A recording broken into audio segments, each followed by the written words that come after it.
Fire. मेरे दोनों बच्चों को जन्मदिन की बहुत बहुत बधाई हो। अब तुम दोनों 21 के हो गए हो, थोड़े तो समझदार बन जाना। बहुत परेशान करते हो मुझे। अरे माँ, चाहे हम कितने भी बड़े हो जाएं, लेकिन तुम्हें परेशान करना कभी बंद नहीं करेंगे। वो तो हम दोनों का सबसे फेवरेट काम है। जतिन और आर्यन का आज 21वां जन्मदिन था। रात को वो अपना बर्थडे सेलिब्रेट कर रहे थे, तभी बाहर से एक अजीब सी आवाज आई, जैसे कई सारे पक्षी झुंड बनाकर एक साथ विलाप कर रहे हों। हे भगवान, आज के दिन में इन चमगादड़ों को आना था क्या? न जाने क्या अपशगुन फैलाने आते हैं। पिछले 21 सालों से मेरा दिमाग खराब किया हुआ है। हर अमावस को यहाँ झुंड बनाकर आ जाते हैं। लाओ, मुझे एक डंडा दो, अभी भगा कर आता हूँ। मेरे भाई, वो चमगादड़ है, कोई चिड़िया नहीं है जो डंडा देकर भाग जाएंगे। छोड़ो उन्हें, मुझे तो बहुत नींद आ रही है। मैं तो अपने कमरे में सोने जा रहा हूँ। हाँ, मैं भी चल रहा हूँ। कमरे की खिड़की देख लेना जरा, कहीं कुंडी खुली हो और ये चमगादड़ कमरे के अंदर आ जाए। ठीक है माँ, गुड नाइट। सब अपने अपने कमरे में जाकर सो गए, लेकिन पूरी रात चमगादड़ों का वो झुंड उनके घर के ऊपर मंडराता रहा।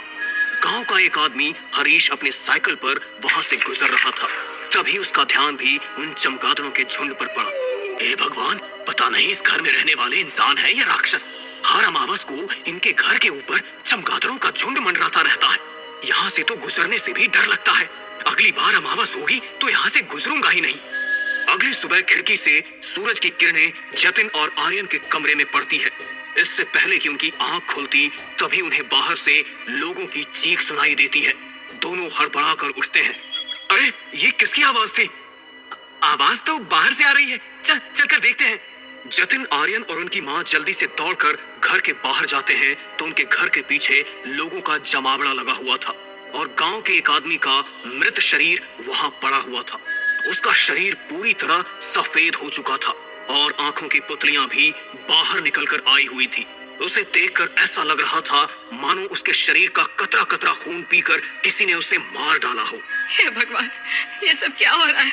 इस आदमी का मुर्दा शरीर हमारे घर के पीछे क्यों लेकर आए आप लोग? इसे हम लोग लेकर नहीं आए हैं।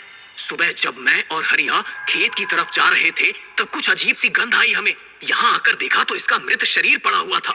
कल तुम्हारी ही छत के ऊपर चमगादड़ मंडरा रहे थे ना? हो न हो तुम लोग जरूर कुछ न कुछ तंत्र मंत्र करते हो। फालतू बातें मत करो। आज तक किसी ने देखा है मुझे जादू टोना करते? चुपचाप अपने अपने घर जाओ। शशि ने गांव वालों को धमकाकर वहां से भगा दिया, लेकिन जैसे ही अगली अमावस की रात आई तो फिर से उनकी छत के ऊपर चमगादड़ों का झुंड आकर विलाप करने लगा। न जाने ये चमगादड़ हमारे घर के ऊपर ही क्यों मंडराते हैं। बस इस बार कोई अनहोनी ना हो, वरना गांव वाले न जाने क्या सोचेंगे। आज इसी डर को लेकर शशि को पूरी रात नींद नहीं आई। अगली सुबह उसने घर के पीछे जाकर देखा तो वहां पर कुछ नहीं था। उसका मन थोड़ा शांत हुआ, लेकिन तभी गांव के कुछ लोग दौड़ते हुए गांव की झाड़ियों की तरफ जा रहे थे। अरे, ये सब लोग दौड़ते हुए कहाँ जा रहे हैं मधु? गांव में कुछ हो गया है क्या? अरे तुम्हें नहीं पता क्या?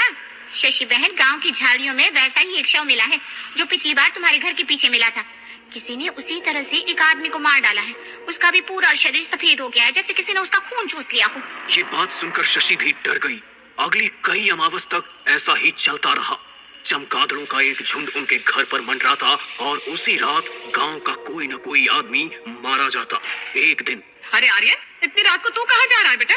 पता ना घर के बाहर वो चमगादड़ों का झुंड मंडरा रहा है। इतने महीनों से हर अमावस को किसी न किसी की जान जा रही है। हाँ, आज अमावस की रात है, तेरा घर से बाहर निकलना ठीक नहीं है। लेकिन माँ, मेरा जाना जरूरी है। नहीं, मैं तुझे कहीं नहीं जाने दूंगी। देखो माँ, गांव में जो भी हो रहा है वो मैं समझता हूँ, लेकिन इस वक्त मुझे जाना ही होगा।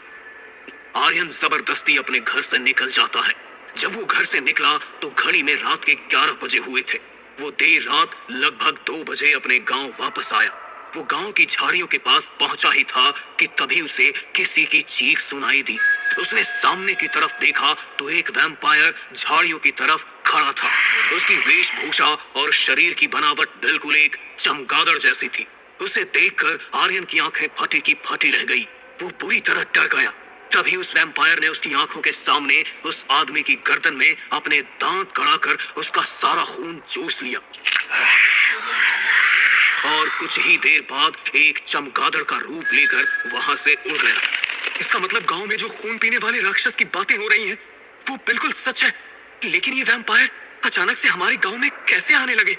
आर्यन दबे पैरों से झाड़ियों की तरफ गया तो किसी गांव वाले का मृत शरीर वहां पड़ा हुआ था। आर्यन उस आदमी को उठाता है तभी कुछ गांव वाले दौड़ते हुए वहां पहुंच जाते हैं, लेकिन आर्यन को वहां देखकर उनके रोंगटे खड़े हो जाते हैं। अच्छा, तो तू ही है वो पिशाच जो गांव वालों का खून चूस कर उन्हें मार रहा है। आज तो हम गांव वालों ने तुझे रंगे हाथों पकड़ा है, अब तो हम तुझे छोड़ेंगे नहीं। अरे तुम सबका दिमाग खराब हो गया है क्या? ये सब मैंने नहीं किया। मैं तो अस्पताल से लौट रहा था और मैंने इसकी चीख सुनी तो मैं यहाँ आ गया और मैंने उस वैम्पायर को इसे मारते हुए देखा है। उसने इसे मारा और फिर चमगादड़ बनकर यहाँ से उड़ गया। अरे तो इस गांव में चमगादड़ों का लेना देना भी तो तुम लोगों से ही है। तुम लोगों के घर पर पिछले 21 सालों से चमगादड़ मंडरा रहे हैं। व्यर्थ में तो किसी के घर पर वो नहीं मंडराते। जिस दिन गांव में तुम्हारे घर के पीछे वो पहली मौत हुई थी ना, उसी दिन तुझे खत्म कर देना चाहिए था। तो गांव में इतने लोगों की जान नहीं जाती। लेकिन कोई बात नहीं, तब न सही तो अब सही, आज तो हम तुझे मार कर ही रहेंगे। खत्म कर दो इसे, मारो। गांव वालों की चीख सुनकर शशि और जतिन भी वहां आकर इकट्ठा हो गए, लेकिन सब लोगों ने आर्यन को घेरा हुआ था। ये देखकर वो दोनों बुरी तरह घबरा गए। अरे क्या कर रहे हो तुम लोग मेरे बेटे के साथ? छोड़ो उसे। हाँ, छोड़ो मेरे भाई को। मैंने कहा मेरे भाई को छोड़ो। अगर तेरे भाई को छोड़ दिया ना तो ये पूरे गांव को खत्म कर देगा। यहाँ पर मुंगेरी की लाश पड़ी है और जब हम सब गांव वाले यहाँ पर दौड़ते हुए आए तो तेरा भाई यहीं पर खड़ा था। पहले लाश तुम्हारे घर के पीछे मिली और आज तेरा भाई हमें यहाँ पर मिला। ये देख, उसके मुंह पर खून भी लगा है। बार बार ये कोई संजोग नहीं हो सकता। आज हम इसे मार डालेंगे। गांव वालों, पीपल के पेड़ पर बांध दो इसे। बस, बहुत हो गया। ऐसा कैसे तुम मेरे बेटे को मार डालोगे? मेरे बेटे ने कुछ नहीं किया है और मेरे जिंदा रहते हुए तुम मेरे बेटे को हाथ भी नहीं लगा सकते। अगर किसी गांव वाले ने इसकी तरफ आंख उठाकर भी देखा ना तो अभी पुलिस को बुला लूंगी और एक एक को पुलिस के हवाले कर दूंगी। अरे तो बुलाना पुलिस को, कौन डरता है? देखो शशि बहन, हमें तुम्हारे लड़के को नुकसान पहुंचाने का कोई शौक नहीं है, लेकिन ये इसके पास खड़ा होकर क्या कर रहा था? आखिर इसकी सलामती चाहती हो ना तो घर में बेड़ियों में बांध कर रखो इसे, वरना अगर तुम ऐसा नहीं कर सकती तो फिर हमें पुलिस का भी कोई डर नहीं है। ठीक है, इसे बेड़ियों से बांध कर रखूंगी मैं, लेकिन कोई इसे हाथ नहीं लगाएगा। उस रात बात जैसे तैसे टल जाती है। अगली अमावस का दिन आता है तो शशि आर्यन को बेड़ियों से बांध देती है। अरे माँ, तुम ये क्या कर रही हो? मैं समझ सकता हूँ कि गांव वालों को मुझ पर भरोसा नहीं, लेकिन क्या तुम्हें भी अपने बेटे पर भरोसा नहीं है? माफ कर दे बेटा, लेकिन ये सब मैं गांव वालों की वजह से कर रही हूँ। मैं नहीं चाहती कि वो तुझे कोई नुकसान पहुंचाए। माँ, तो मुझे बेड़ियों में भी बांध कर रखोगी ना, तब भी किसी न किसी गांव वाले की जान जाएगी, क्योंकि असली खून चूसने वाला राक्षस मैं नहीं कोई और है। कौन है? तूने देखा है उसे? नहीं, लेकिन वो मैं नहीं हूँ माँ। इससे पहले कि आर्यन कुछ बोलता, उसके दरवाजे पर गांव वालों ने दस्तक दे दी। गांव के मुखिया के साथ कुछ लोग वहां पर आए। आप सब यहाँ? पुष्टि तो करनी पड़ेगी ना, तुमने इसे बांध कर रखा भी है या नहीं? आज रात हम यहीं रुकेंगे। लेकिन मुखिया साहब, मेरा बेटा वो खून चूसने वाला राक्षस नहीं है। बता ना बेटा, तू कह रहा था ना तूने उस खून चूसने वाले राक्षस को देखा है, तो बता दे कौन है वो बेटा। ये तो हमें भरमाने की कोशिश करेगा ही। इसके मुंह पर पट्टी बांध दो ताकि ये कुछ बोल ही ना पाए। लेकिन मुखिया जी, मैं बिल्कुल सच कह रहा हूँ, मैंने कुछ नहीं किया। मुझ पर शक करके आप एक और गांव वालों की जान खतरे में डाल रहे हो। चुप, एकदम चुप। पट्टी बांध दो इसके मुंह पर। थोड़ी देर बाद उनकी छत पर फिर से वो चमगादड़ों का झुंड मंडराने लगता है और उनके विलाप की आवाज पूरे घर में गूंज जाती है। आज चाहे ये पूरी रात तुम्हारे घर के ऊपर मंडराते रहें, लेकिन आज हम तुम्हें यहाँ से बाहर नहीं निकलने देंगे। लगभग 2 घंटे तक सब गांव वाले वहीं बैठे रहे। 2 घंटे तक गांव में ऐसी कोई प्रतिक्रिया नहीं हुई, लेकिन 2 घंटे बाद उन्हें एक भयानक चीख सुनाई दी। ये तो बिल्कुल वैसी ही चीख थी। इसका मतलब आज भी कोई मारा गया। लेकिन अगर ये यहाँ है तो? आर्यन कुछ बोलना चाहता था, इसलिए वो बहुत छटपटा रहा था। खोलो इसे। गांव वालों ने आर्यन को खोला। मैंने कहा था ना, वो कोई और है। अगर वो कोई और भी है तो आज पकड़ा गया होगा। गांव वाले आज पहले से ही वहाँ पहरा दे रहे थे और आज तो वो राक्षस उनके हाथ से चली गया होगा। जल्दी चलो। गांव वालों के साथ शशि और आर्यन भी वहाँ पहुंचे। गांव वालों ने उसे शिकारी के जाल में पकड़ लिया था। वो छटपटाता हुआ गांव वालों की तरफ उन्हें मारने के लिए बढ़ रहा था। अच्छा, तो ये है वो। ये मेरी पुश्तैनी तलवार है। इस वहशी को तो आज मैं अपनी इस पुश्तैनी तलवार से ही खत्म कर दूंगा। मुखिया जी ने उसके ऊपर अपनी तलवार से वार किया, लेकिन एक के बाद एक कई वार करने के बाद भी उसके ऊपर उनका कोई असर नहीं हुआ और वो और जोर जोर से घुर्राने लगा।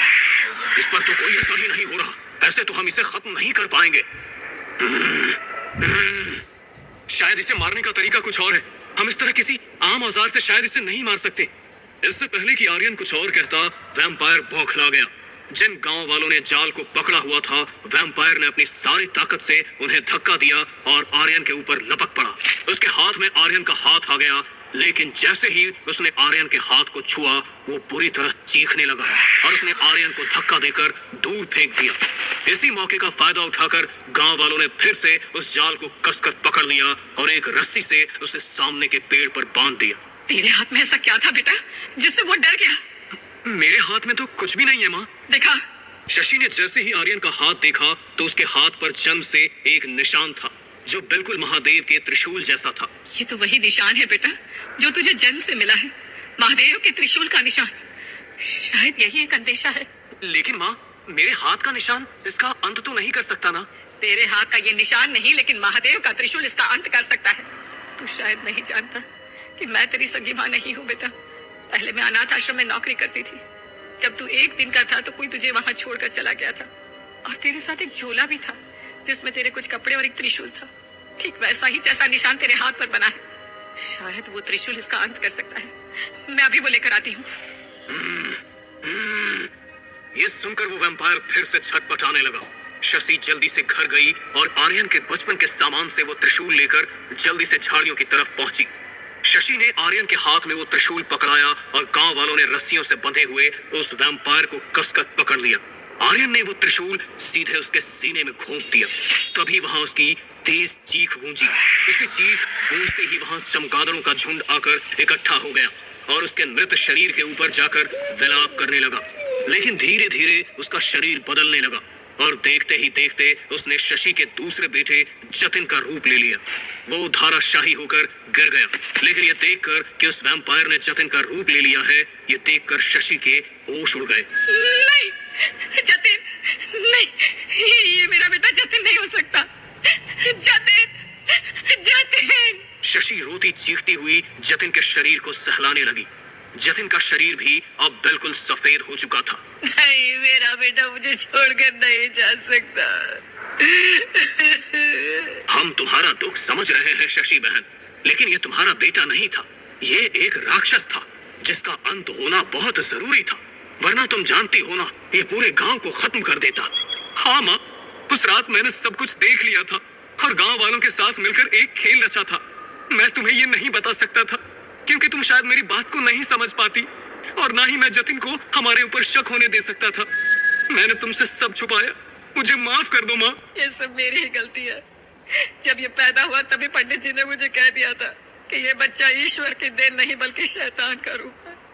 इसका जन्म उस नक्षत्र में हुआ था जो सबसे अशुभ माना जाता है।